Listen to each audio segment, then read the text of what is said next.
Good afternoon, everyone, and welcome to today's Cashflow Digital, sponsored by ODYS, who coincidentally are offering 50% cash back on your anything you buy, like from now, not waiting till Black Friday, like from fucking now.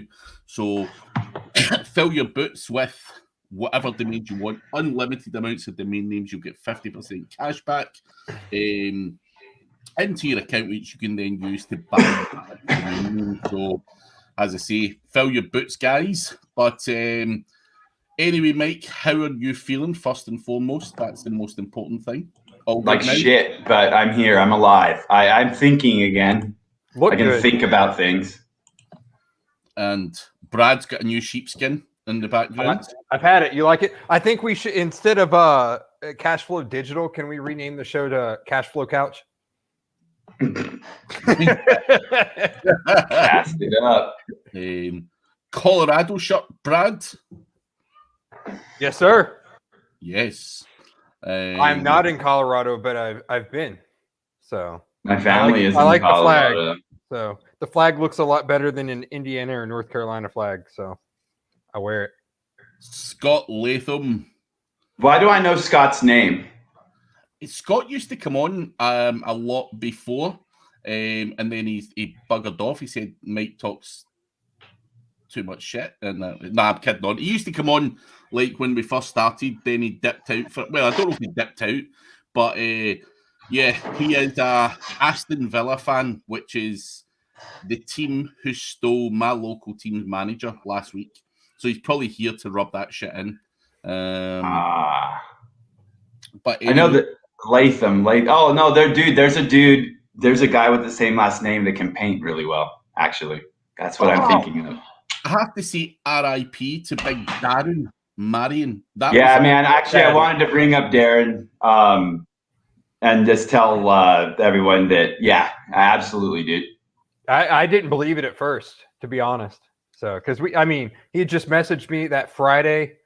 About a campaign, and then we had just hung out with him at the event. So yeah, really sad to lose an NFG member. So yeah, not good. I didn't know him other than coming on this show, but yeah, just even when you see it and you just remember seeing his name, comment, and all that shit, you're just like, fuck. It's a weird one, man, because I talk to dude every day, like traded music back and forth with him every single day. So like that one affected me on a daily basis, which is pretty unusual for the internet, but. Yeah, it was a trip. Quick, super dude. Everyone that donated, everyone that hit the GoFundMe, thank you. I am looking relaxed. I'm chill. I know, he looks far too relaxed. Welcome to Cashflow Couch. Eco Pete is a Villa fan. Eco Pete. Nick Coburn, where the fuck are y'all coming from? SEO Underground, Mike has put 50 meter. No, it's been really bad lately, actually, man. Like the Verizon connection's been really bad lately. And I think they killed the 5G connection out here because I can't connect to 5G on Verizon. It's just 4G now. So I think they killed the tower that they had for a bit while they update and give us all coronavirus. Yeah, I said it. I can't tell. I can't tell if you're talking about marijuana or venereal disease, Stephen, but yeah. Eco Pete grew up next to the Villa ground. We're all here for the Villa. I never dipped out. I love that we call her Eco Pete now. I'm just thinking of that one. Eco Pete. I like that name. And Madge, I got your phone call, but I was literally coming on here. I will bail you after this if it's I'll bail you after this, Madge. But Mike, what is on the agenda today? Guys, do ask your questions, stick them in the live chat, and Mike will speak or reply to them through his light bulb right in front of him. He's got some bright ideas. I need a crop. Yeah. We are talking linking today, I think, because sometimes linking helps. We better not call her Eco Pete anymore because of that reason. So, my ex-husband's. Oh wow, that's a good way to get someone mad at you. Yeah, well, I'm pretty good at that. I found If there's one skill I have, it's pissing people off. Yeah. So. Dude, my family has been sick like fucking crazy, and I'm ready to run away. Unluckily for you, you can't run because of the COVID, though. I actually can't run. I tried to carry my son yesterday because he wouldn't move, and he was being a jerk. And I walked down the stairs with him, and I started freaking huffing and puffing, dude. Yeah, you'll have to slowly crawl away. Yeah, I already did that, but they dragged me right back, dude. Yeah. Topic clustering and link building. That's a good one, right? Topic clustering, link building is the same thing. I was going to say, would you consider it the same thing? It's on page. Potentially. Yeah, potentially. I think, I don't know. I was going to ask Craig and you, Brad, like, what do you think I will start with Craig, I guess. What do you think the most common link building question that you have seen over the last year or two has been? Or let's say, since December 2020. Dude, there is no one common one I get, but what I do get is a lot is people just have a severe lack of understanding when it comes to tiered link building or doing anything other than a guest post or APR article. They don't understand, and this is even from experienced SEOs. They're just like, what the fuck are you doing, like, with a guest post? Like, how are you tearing that shit up? Why would you ever tear it up? Like, what's the fucking point?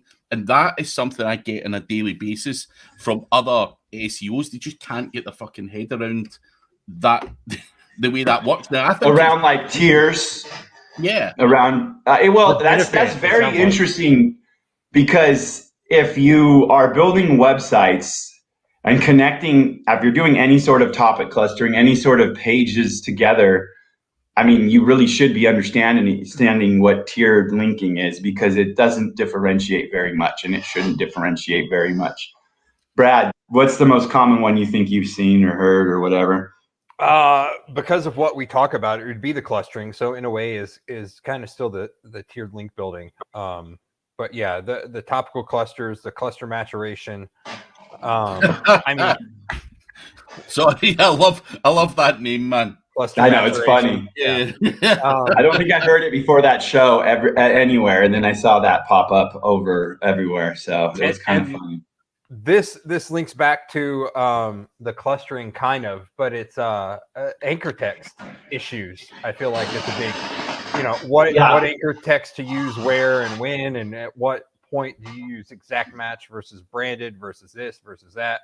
So I guess anchoring would be something that a lot of people don't ask that they should, is how many, like, what's the top limit for a page that I should link to from an external source, it's interesting hounding the same target over and over. So I think that people need to realize that linking has diminishing returns per page, right? And as page rank grows, it becomes harder to build page rank.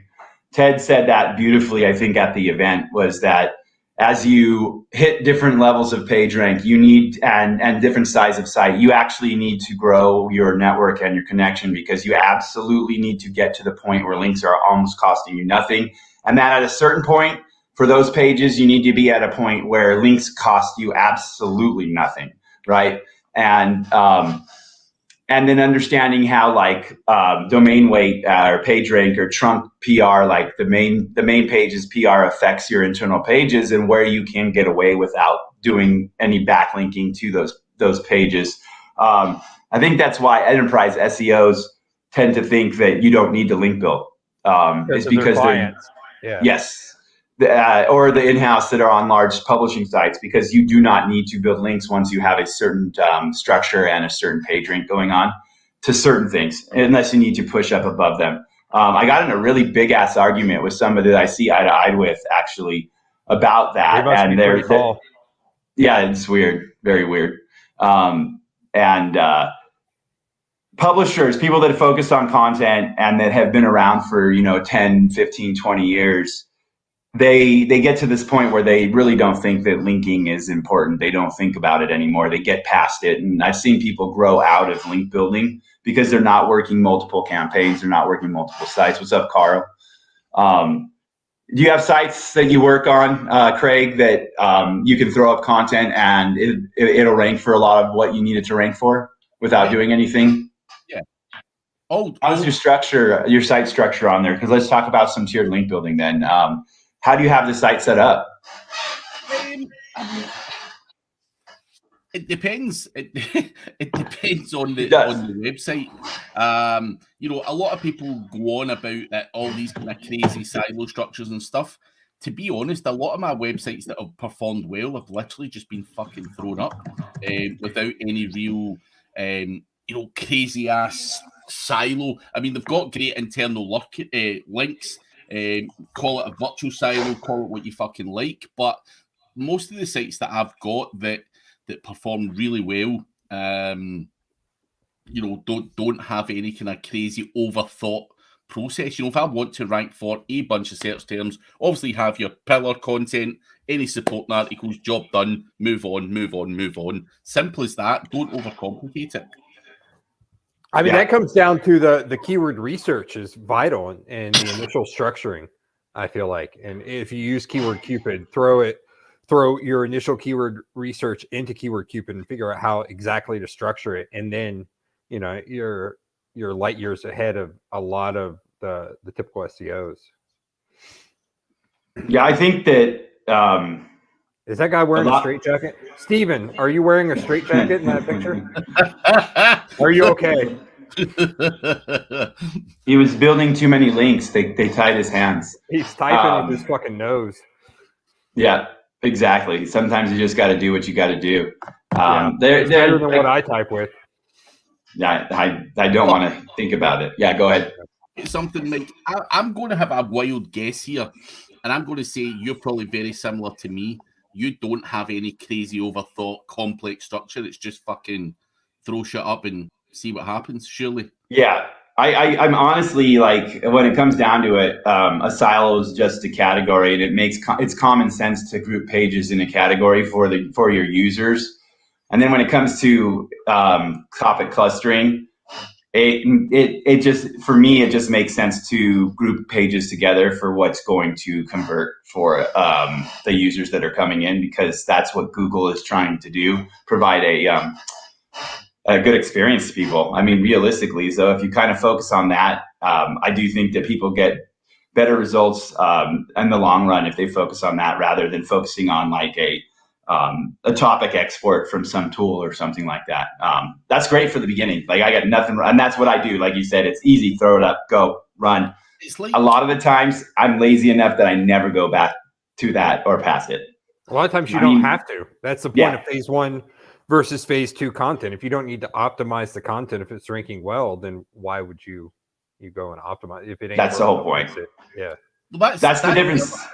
I was going to say, many SEOs, have all these kind of crazy stuff, but why do any more work than you need to do? Like, my job is to rank a website, not fucking tick boxes where they don't need ticked in a particular niche. You can scale simple. Yeah, it's harder to scale complicated.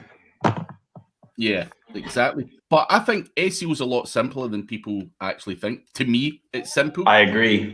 Maybe I think that they've made it that way too. I think that as they have built the algorithm, they've written the algorithms and built their services, I think they have made SEO easier. I know it seems more complicated to a lot of people and there's more complication going into it.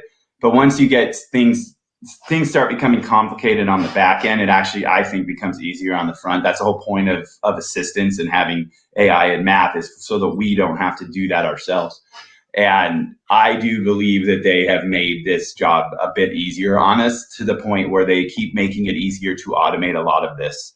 I think the complicated part is the tech SEO, all the shit that can break in the background, like you said. Like our current campaign that we're working on, they're just going through and fixing tech issues, and the company is already seeing more calls and more form fills on their site from us fixing, or the team, I didn't do anything, fixing tech issues. And then they're staying on top of it. They're looking at Search Console, the basic shit. They're like, why did these, why are there like 4 or 5 404s that are new on the site?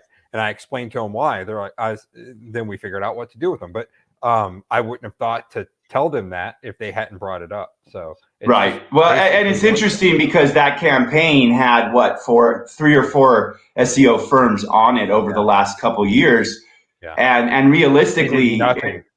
I'm assuming they did what they do, which is nothing. No reaction to what they did, and selling a campaign that's like, we're going to post 2 articles a month or whatever and not ever touch anything that's broken just doesn't make sense when you're talking about millions of dollars a month, one facility is bringing in like over $3 million a month, so you multiply that by 10, 15 facilities, that's a chunk of money.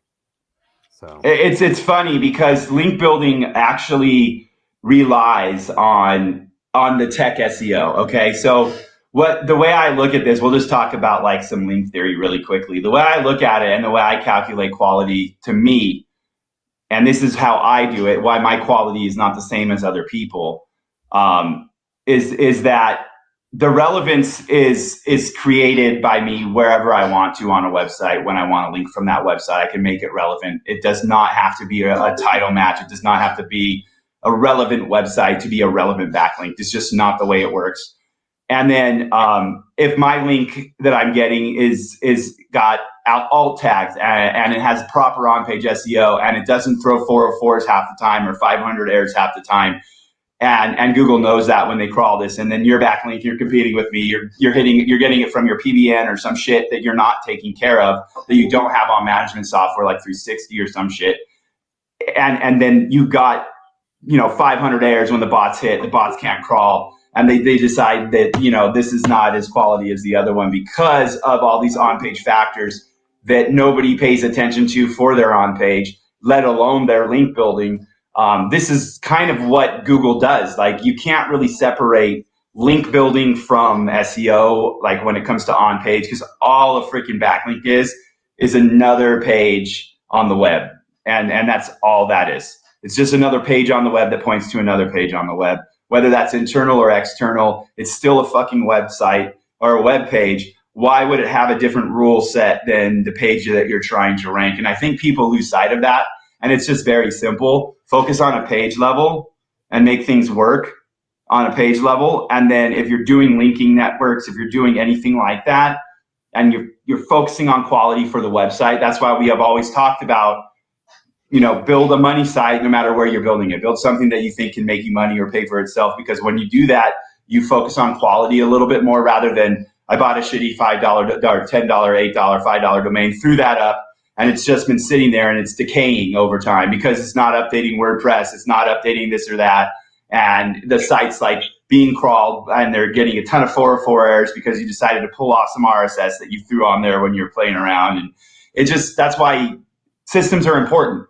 And the nice thing is that Google's made an environment where systems actually make us money and make it easier for us to do this shit, I think. So, I don't know, quality for a backlink, like what are your thoughts, like directly, Craig? Like when you're going out and having staff do it or whatever, like what are your thoughts on quality, man? I think, over the years, it has come down to quality. Before it was just a massive volume game. And for me now, there's a certain bunch of quality checks that we have, traffic, relevant, all the usual shit. There's nothing special.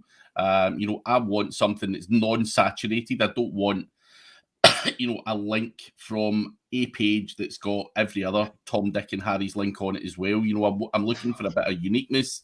I'm looking for traffic, and I'm not necessarily going for DR. I'm looking for relevance, more so than power. Obviously, DR does come into it in some way, because it determines it gives me an idea if something's a bit more powerful. But I'm also looking at the backlinks that are pointing to that particular domain as well and stuff like that. So you've got to look at all of that. I just don't want something that's been spammed to death. And, Randy here asked a question about auto-linking programs. Now, do I want a link from something that's been pumped to death full of that stuff?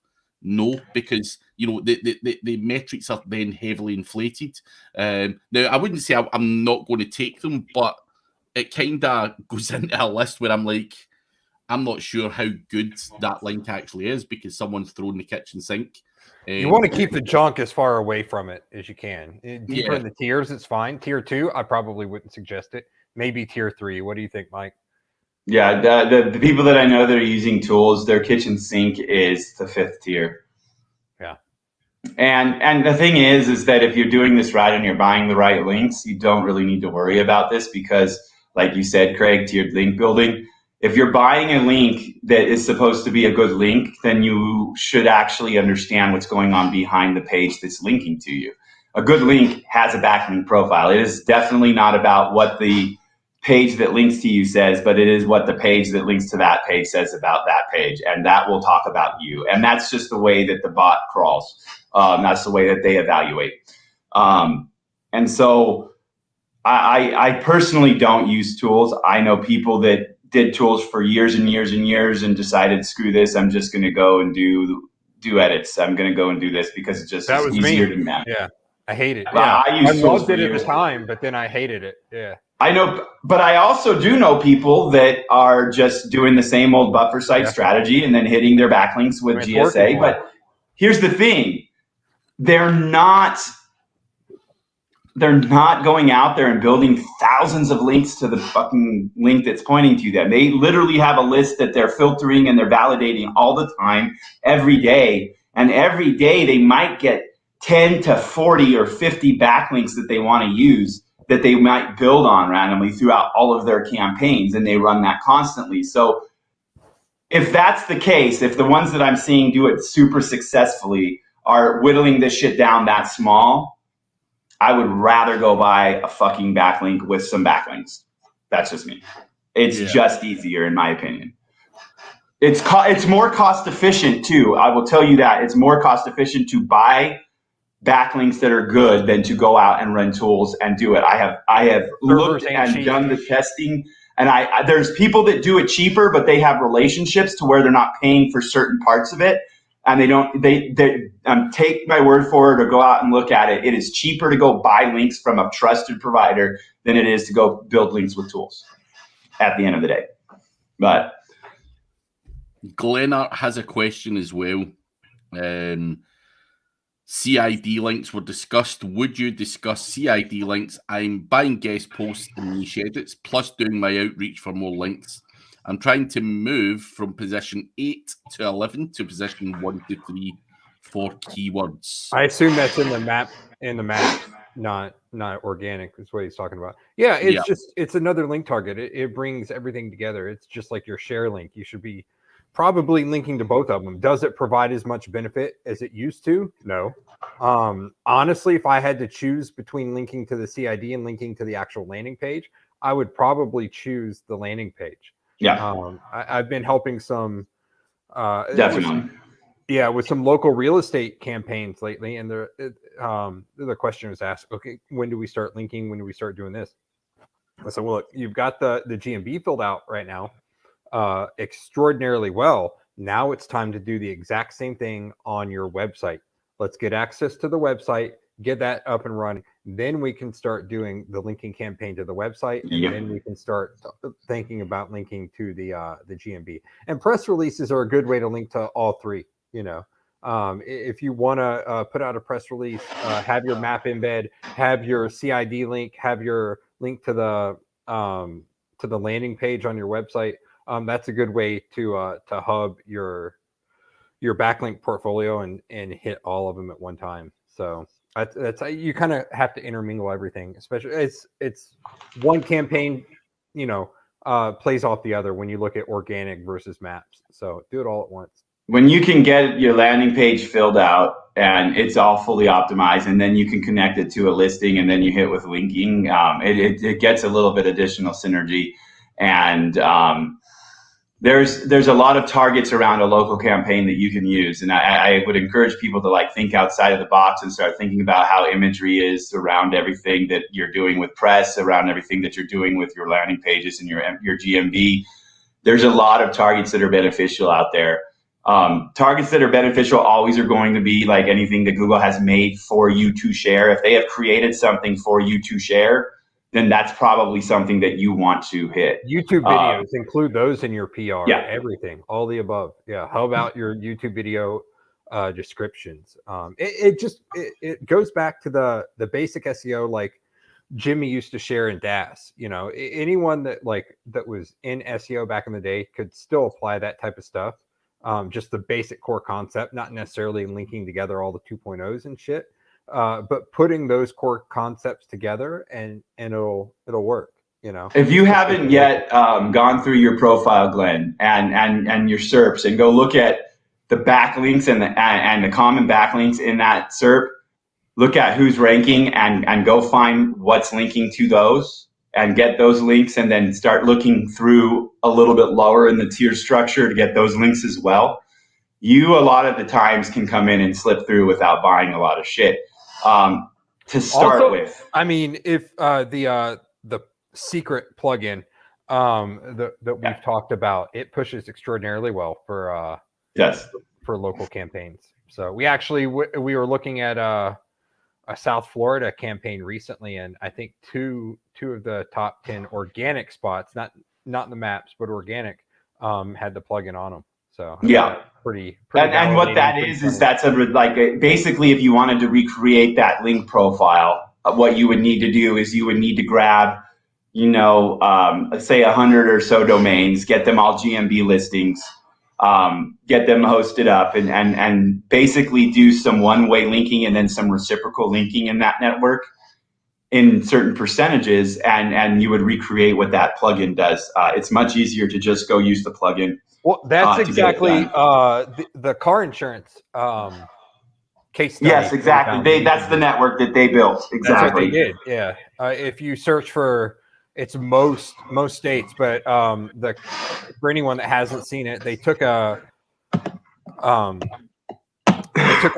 they built a network out with all EMDs. So it's like cheap car insurance Greensboro.info, and they're ranking for cheap car insurance Greensboro. And then you can kind of backtrack what they did. Look for one of their sites. You'll be able to tell which one it is. They all look the same. They've interlinked it. That's exactly what Mike says you should do. They had an entity built out for each one. They had citations built out for each one. They had, everything built out for each one. And then they interlinked them all together, and they all, kind of came to the top. So it's network building. So management of the network is actually extremely important. I really do think that building networks is probably the most efficient thing you can do. I think it leads especially to the most when revenue. You're monetizing every piece of the network. When it becomes important, or it becomes extraordinarily beneficial. And that goes back to the first NFG event that you and I hosted. That was all about network building. It's funny that it still works. So no, it really does. Especially if you're taking care to be quality and safe. And when I say quality, I just mean handle your SEO. Like, that's the whole point of this, is handle your SEO on every piece of property that you can control. And if you're going to go out and do some outreach and shit, go out and do it to quality. Go out into the SERPs that you are competing with, like the people in your SERPs that you are competing with, and look for the ones that you can exchange with or that you can get links from, and then go into their backlink profile and grab that shit too.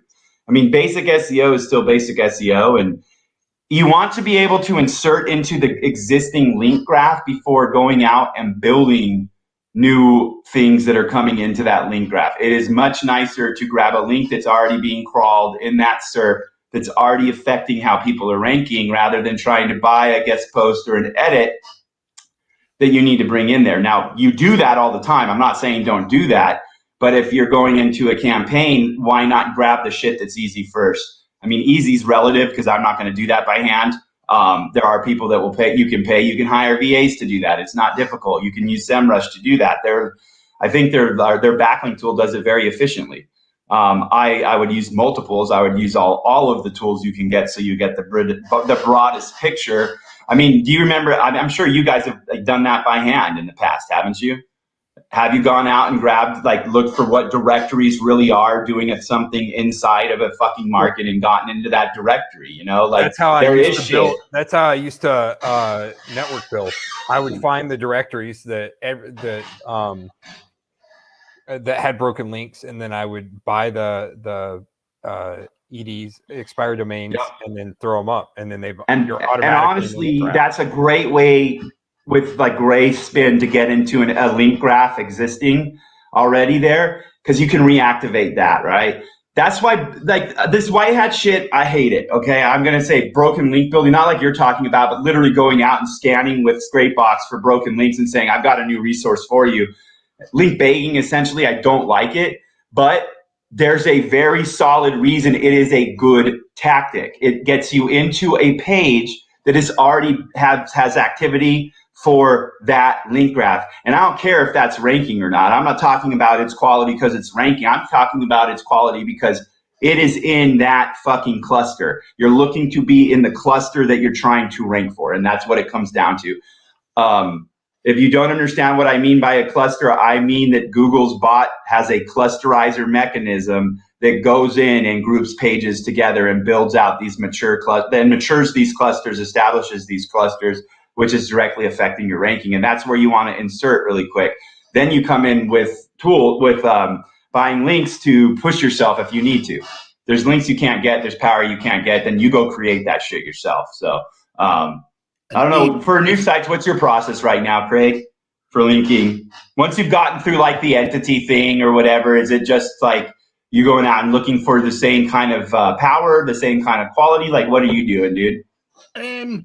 I mean, I always just look at the competition first and foremost and see what they've got, and do what I need to. Like, the honest thing is, I've got a list so I can get whatever fucking links I really need. Yeah. You know, and it's slightly different for me because also I would just reach out to a dude, say it was a finance website, I would just reach out to guys that I know work in that niche and just say, right, mate, where the fuck did I buy this? Where did I buy that?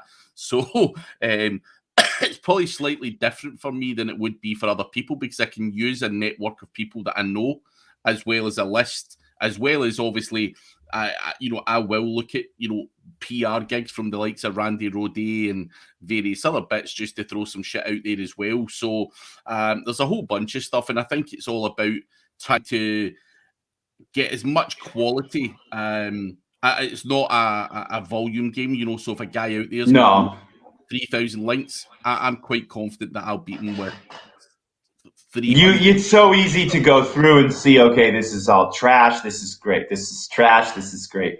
We always start with, automation of let's see what's going on. And we try to just insert ourselves into that link graph and match them and then go beyond them. And it really is a matter of matching and going beyond, isn't it? Like, that's what it match. It's not even that much to go beyond them because people, you just need to think outside the box to go beyond them in a lot of cases, do one or two different things, and that gives you the edge over the competition. People think it's that difficult. It's not. I find it easy because I've always been a link builder. Yeah, that's always been my bag. And as I say, if I need to do something, I'll build a little network, a PBN, whatever. If that's what's going to take me above someone and give me a lot more relevance and a lot more power, then fuck you. Building that's not a problem for me. So that's the way I go at it. But as you say, it's matching first and foremost. Don't sit and do all the crazy stuff. It's because, again, I could easily go out there and do this, do that, build networks and everything. Do I really need to? And how many networks do I need to build? That's another question. People are saying, yeah, you talk about PBNs, but how many websites are in a PBN? Well, as many as there needs to be. Like, if it may only be 5. They can be, absolutely. Honestly, like, you get to 100 in most markets and you take care of it, you've got something very strong, like very strong. That's overkill in most markets. Well, it is because if you think about it, if you really think about it, if we're talking about buying 3 to 5 edits a page, 100 that's a lot of linking power that you have if you're maintaining a network of 100 sites. And that's, like most people, honestly, it is more than enough. Like you said, you can recreate that kind of plugin thing with 100 sites very, very efficiently and multiple times. Most of the time with local terms, you can do it in even in like tough-ish stuff like personal injury, you can do it in 5 to 10 mini nets, the way that we show Yeah. show to use them. You know, I ranked the one client that I had for 2+ years with a handful of mini nets, like no shit. You know, I just grabbed them. They had was it ADO? Is that big legal directory? They had those type of I links. think so. That's who I was scraping. I set up 5 to 10. Some of them I redirected to hubs. I hubbed it out, and then it was easy. Like it was free money for 2 years essentially after I had all that shit set up. I've got a confession, by the way. When you talk about directories, I never ever got onto that demos directory back in the day. Do you know that? Yeah, I never got into it, bro. I never got into it, dude. Never. You had to basically know some fucking No, editor. you did. To be an editor. Nothing, man. Deborah actually met someone that was a DMOZ editor one time, Mike, and she said that she was just having a conversation, and he mentioned she's like, "Oh, I've never been able to get my link in there." He's like, "I can take care of it for you." So he did it, and it pushed her site up. It pushed her Boston site up. It's a seed, dude. Yeah, it's definitely a seed. Well, they know how tough it is. You know, if you got to know someone to get in there, then you know that's hilarious, though. It's like BBB. You know, actually, I think I had a network that had some sites get in a certain space, but that was the only one that really ever jumped in there. That's what worries me about Google News right now, is because it seems relatively simple to get in there. So where's the benefit? I'm not saying it doesn't work. I think it'll be diluted over time, though. Well, the thing is, it's not anything different than anything else. There's no fucking requirements anymore. It's just a traffic source. So traffic's good. There's nothing wrong with news sites. Yep. They're not any different than another fucking publisher site. It doesn't make it better. Like, it's a traffic source. It's good because you can pull traffic from news. That's a great reason you should put all your sites in news. I mean, but if you should put all your sites in news, then is it just another thing you should do when you're building a website? Yes, it is. But I think that people segment things quite a bit that don't need to be segmented, and like they don't need to be separate from what just doing regular internet marketing is. I don't know if I'd ever turn down Google News. Would you turn down that site being in there? No. I mean, so then why not put every site Google in there? Keeps calling me, asking. They're like, please put all your sites in news. Nah, dude. Nah. We want them. I was like, nah, I'm good, bro. Equally, it wouldn't be the decision if someone came to me and said, you know, I've got this website and it's not at all. That wouldn't be the thing that would go, oh, you know, I need to be on there. Like, the majority of sites I see in Google News right now that people are pushing around is like stuff I don't want links. Sorry. Yeah. Just don't. And it's a bad day when Mike doesn't want your fucking link. It's pretty fucked at that point. Yeah. It's a matter of building links to rank in highly competitive markets versus building a page that will rank in a small long tail query. They're just not the same thing, and they don't push pages the same way. It's a very different game. It's great for spam is what it is. It's a great spam tactic. So I would absolutely use it all the time for that. Yeah. Whilst we're talking about PBNs, you guys use Serpex for mass page, don't you? Or do you no longer use that? No, we built that, dude, and they fucked us over, and they don't fucking support it, dude. I would never put anyone in that shit. But when it comes to PBNs, who do you use for hosting? Any recommendations over there? I think that we'll be probably dropping the name here shortly. I think I use like 360 and shit, and I think it's the same shit we've been using the whole time that you've been using, Craig, and we'll probably talk about it here shortly. I don't want to do it yet before the holidays, just too busy.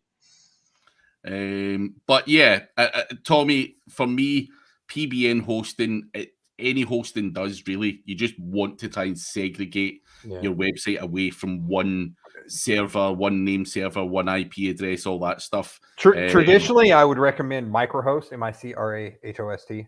But I thought he was talking about Builder. If it's hosting, then I fucking whatever. Yeah. Proxy, anything.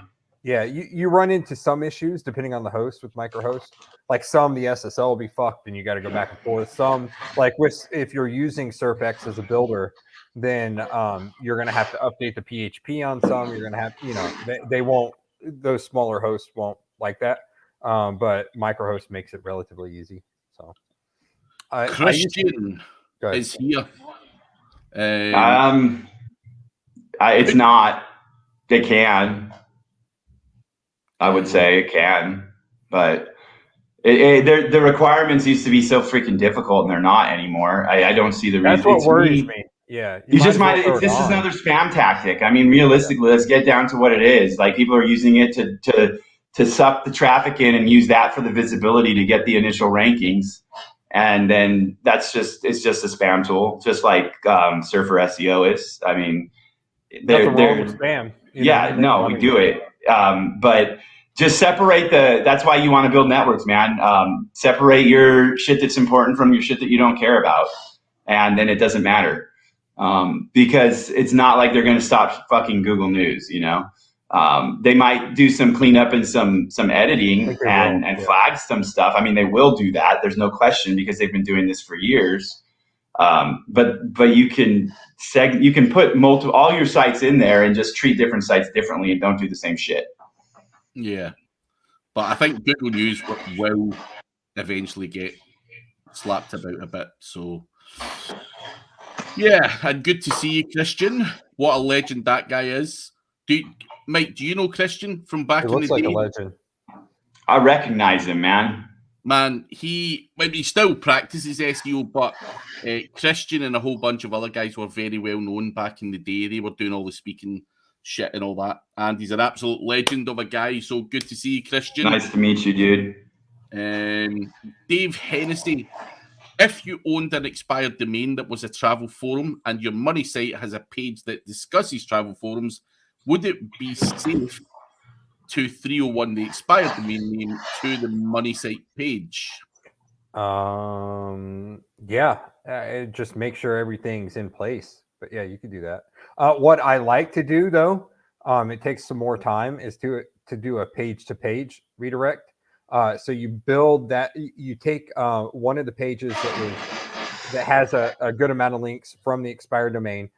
You put the content on it that you want, but it's still got to be relative to the old content. So maybe grab the old content, put it on there, add some new content, refresh it. Get that, start pushing that for terms that you want to rank for, then 301 that specific page over to the page you want to rank on your money site. We do that all the time with local and mini nets and stuff like that. I honestly, I'm assuming you've done it, but I would really look at how long it's been inactive, and if there's a way to restore a forum, I would restore a fucking forum rather than re-301 it personally. Yeah. But that's dependent on if it's possible for you to scrape data and get people back active in there. But I would try to get that shit active again if it has not been a long time. If it's been a while, then just ignore me. We're going to be eating some turkey later this week. Yeah. When is Thanksgiving? On the Thursday? Thursday. Yeah, Thursday. Interesting. And then I don't know if we're going to see family, though. No one wants to see us because we're sick. So I wouldn't want to see you. I don't want to see myself. Yeah, I've taken out all mirrors from the house. Yeah, definitely. I don't blame you. Sick. I'd take them out if I were you too. I would. Yeah. Well, most of them, they were too high, and I couldn't. I'm looking over the counter. Well, it would make me feel bad about how short I am. Yeah, exactly. That's what. Yeah, I've got to get a stool. That was a job, taking the mirrors. Did you down. hit 5 feet yet? Almost. Yeah, I hang upside down every night like a bat. They call me Batman, but bats are bigger than me. So, yeah.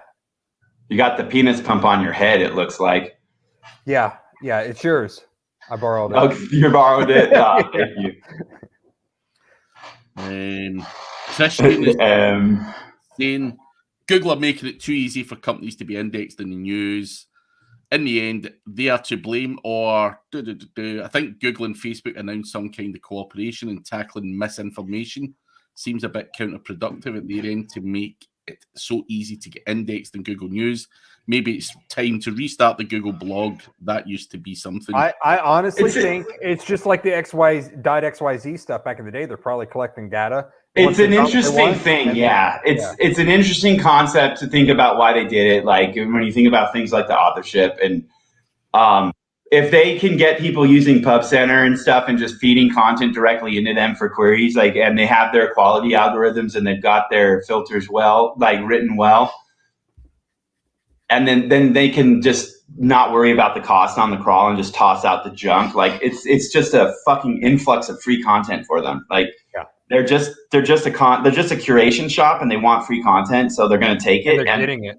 And it makes sense from a business standpoint for me that they would do it that way, because why not look at everybody's content? They don't care if it's spam. They don't care if it's this or that. As long as it's a successful piece of content with users, it's useful. So I get why they did it, but that is an interesting concept. Is it a counterproductive thing that they've done? I mean, I personally don't think Google cares if they create a bunch of bullshit spam on the web. I just don't think they care. I think they only care about money. They've got to meet those forecasts. I mean, they far exceed the forecasts. It's amazing what they've been able to do monetarily. So it's crazy, dude.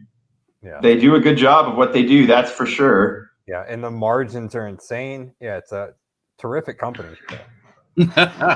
Yeah, it is that. Anyway, Inverdeep has a question. He did 5 or 6 paid guest posts, I'm assuming, for my client. After that, rankings improved drastically for about a week, and now it's back to where it was before. What should I do next?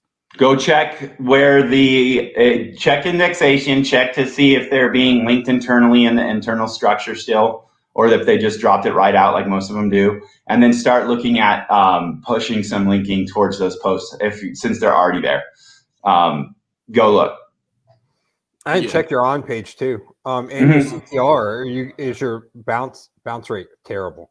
You know, if they put you up there and then everyone bounce back, then you're not going to stick. So, but also, has that bounced back with the recent update? A lot of people have been reporting a lot of bouncing about. And is it as a result of that? Are you jumping in too quick? To let it settle as well might be an option depending on when you've done. Oh yeah, definitely. I mean, it can come back. I mean, there's nothing wrong with making sure you got link equity. So I would really focus on getting that tiered out if it needs more power behind it. Yeah, for sure. And Dave Hennessy says, thanks, great link building advice as always. We just pull it out of our ass as we think of it. Yeah. Right. I got a whole bunch of these fuckers that I collected out of Skype, dude. It's easy to get these kind of links. But I think we might have covered some of these. Let me see. One of them was someone was asking, because I mentioned at one point that they've gotten smarter when it comes to detecting language on a page. And basically the question was, how does Google know if a post is sponsored versus guest versus just like editorial? And to me, it ties into the spam detection and some of the context detection stuff, where they can tell when you have certain words on page. And there's other factors, but I honestly wouldn't worry too much about it. I don't know. I wouldn't go after a link that says, hey, buy a link and place a link here, or, here, write for us, unless there's a reason to go after that site that says write for us, because everyone and your mother in that industry has it, or it is a quality site that's doing certain shit. But that one comes up a lot. And the other one that came up from some dude was, does it punish us for buying links when they detect that? Like, what are your guys' thoughts? I mean, I think it's that's a kind of weird question. Like, how would anyone know that you were buying a link? Google can't see what you're paying for. They can't see the money transaction, but obviously what they can see is a massive footprint in every Tom, Dick, and Harry getting in a website. So I think you just need to be aware of not using that kind of neighborhood or whatever. I think everyone knows that Google can't determine what the email sequence and everything else that goes on, but if you're buying from specific sources on the same fucking website, it's the same as like DMOS back in the day. Every motherfucker was wanting a link on there to the point where the thing just get chucked in the bin. It was no longer any of any value. No one could get on it in the end. And I think Google can very, very quickly establish what things are. So that's where you just need fresh inventory and something a bit more unique, or just make your own network. I think you're a lot safer at that point rather than paying some douchebagging. Because the problem is, I get approached by people that have got links or whatever, and you're like, that looks really fucking good. Then you look at it in 6 months' time, and they've been fucking every motherfucker in the whole industry's on there. So it's, you don't have that control. And for me, it comes down to trying to retain as much control as you possibly can, because SEOs are jackasses. Anything they can break, blow up, sell, is something you just need to be aware of. And I think, outbound links, the number of outbound links on a website, once it starts hitting thousands and whatever, Google are fucking on that, and they're just like, man, you're fucking at it. Who the fuck links out to that many websites in reality? Really? Well, Alex had a good point that like people that don't do a good job with their PBNs and they get themselves stuck into disavow lists. There are a lot of enterprise SEOs that will go out and start to report links that are guest post sources, and as a site starts to end up in that disavow file more and more, that's not necessarily the link that you want. And so being able to just kind of, like you said, have fresh sources, being able to get into the graph that's already existing, like that kind of thing, I think kind of makes it an offset, because at the end of the day, if that's one of your links and if they know that it's a sponsored or a guest post that's not marked, I don't believe it's going to harm you. Christian's a bit rusty, he says. And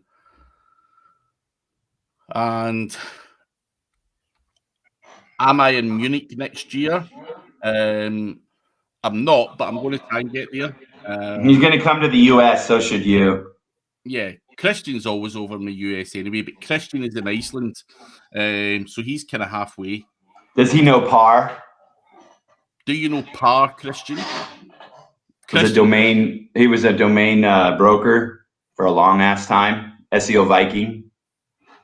Let us know, Christian. But yeah, a beer would be good with Christian. And Christian, you should also get RIMC, the conference back. Enjoyed that one, and I need to check out Iceland again. So get me back there as well for a beer. AMW Digital, a lot of links and guest post sites are in people's disavow lists, and so that gives a massive signal to Google, as we suggested. So yeah, we don't want to. Basically, these fuckers that are doing disavows are basically doing Google's work, which is a pain in the ass, but it is what it is. And Christian says yes, he knows. I think that I'm recognizing the face, and I just think I know where everyone was from. Yeah. Used to buy domains. Yeah, same here, man. And I'm trying to find AMW Digital's other question. Give me a second. The one that he said about disavows is what I think he's referencing. He's just trying to show that he knows shit. I'm not seeing any other question. He just wants to prove he knows shit. Ignore Alex. But Randy's asking, what conferences are you looking at for 2022? He's currently setting his budget aside for conferences now. Set aside $20,000 for the next NFG event. We'll cover some really cool stuff. It'll be a one-day event. Actually, just send it to us now. Yeah, you can prepay. Sponsor it, Randy. Yeah. And sponsor my ass to go over there. Yeah. There you go. Pay for Craig to come fight. Yeah, I'm coming to fight. Is NFG happening next year? We'll see. Come on. I don't want it to. I feel like it. Yeah. Dude, I can't. After those events, man, I don't like people for 5 months, so it's hard. And it's not that the people there are bad. I just don't like people. Yeah. It's too many people. I live in the mountains and I don't go to work, dude. I stay at home and I sit here and I type on the computer like my kid said in her report at school. By the way, Eco Pete, Brad's like fucking 5 foot. Look at these guns. It's like fucking Mike Tyson. I'll wipe him out. One punch. Just got to go straight down the middle. Jab, jab, bang. And that's him. Jab, jab, bang. I don't think Brad's going to be able to cope with the sheer physical power and presence and stature that I have. So you're bringing someone else to fight for you? No, just me. I mean, you know what? I might even be courageous enough to just say, I reckon I could just beat you using the jab alone. Tie my right hand. Just your left. Yeah. The first round, south. Round will just be jabs for me. I'll bloody you up that way. I like to season my meat before I always forget you fuckers stay in one fucking stance, dude. It annoys the shit out of me, dude. No, I don't, mate. I can do both. Good. He swings both ways. Yeah. He does swing both ways. Yeah. Swing both ways. But, no one's joked about that. Like my PT would normally come up with some banter, but yeah, to be honest, I'm actually a better southpaw. My technique's a lot better, which I've just like southpaw? found out. Yeah. Nice. You just I'm orthodox. Like doing orthodox, like doing a left punch just feels awkward for me. I love it. So now my technique's better southpaw, so I've gone to my PT. So my son came up to me and said, "Dad, I got hit and it really hurt all over and my stomach hurt." I'm like, "What happened, buddy?" He's like, "I got kicked in the balls." It was the first time he said shit like that, dude. I was dying laughing. He's 6 and he walked up. I'm like, "Who you hanging out with now, dude?" Because never heard you say that shit before. So I'm gonna do this because we're almost done. What are you guys grateful for this week, Craig? Black Friday. You got any good Black Friday deals going up, Craig? I've got a whole bunch of Black Friday deals on my Black Friday SEO deals page. There's all sorts on there from Randy. I think Randy, and I might be talking shit, but I'm pretty sure it's buy one get one free with his PR shit. For PR? I'll check it out. I need some PR. I'm testing PR. There's always something goofy that goes on, like with some PRs. Watch the fight.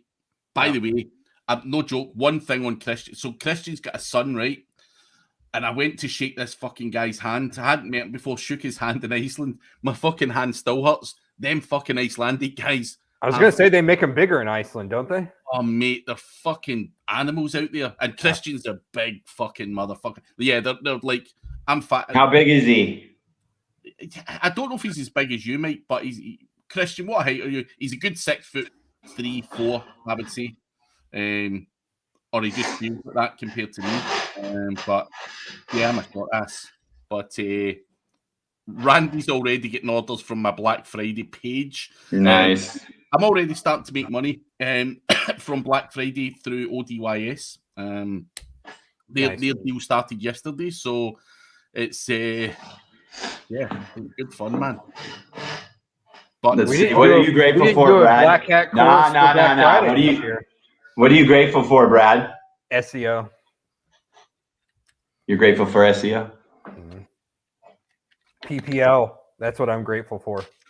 Christian's 190. I don't know what that means, dude. Convert that for us, sucker. Wait a minute. I'm going to convert. I'll do it. Yeah, you do it. I can't math. 2 inches and feet. This is why I love Google. 6'2". Say it.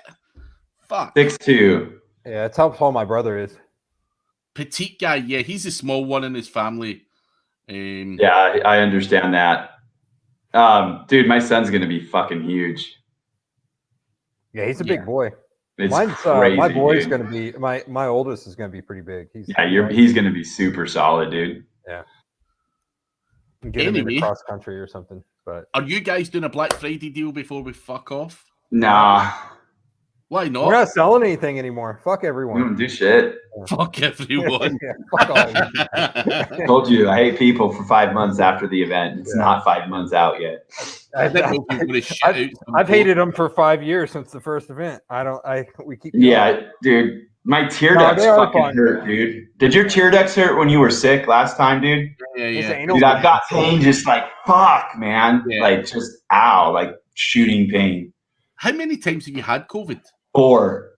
How the fuck? I think 5, dude. I honestly think the doctor also thinks that it's a latent infection that just comes back. This is a different strain, though. It's like you're cultured now. Like, you get staff once and you get it a bunch of times. Yeah. It seems like that. Nice, dude. Weird. I ain't ever go to see Mike at his house. That fucking place I is don't know why you riddled. would. Yeah. Yeah, we don't. No one wears a mask, dude. No one vaccinates either. They always make out at church. So it spreads pretty quick against throughout the Mormon community. Dude, it is airborne HIV, so. Oh, Yeah. man. Anyway, guys, that is us for today. We'll soon be talking about the Mike variant. But Yeah. That's the Mormon variant is what it is. The Mormon variant. Yeah, the LDS variant. Yeah, that's the one that really gets you.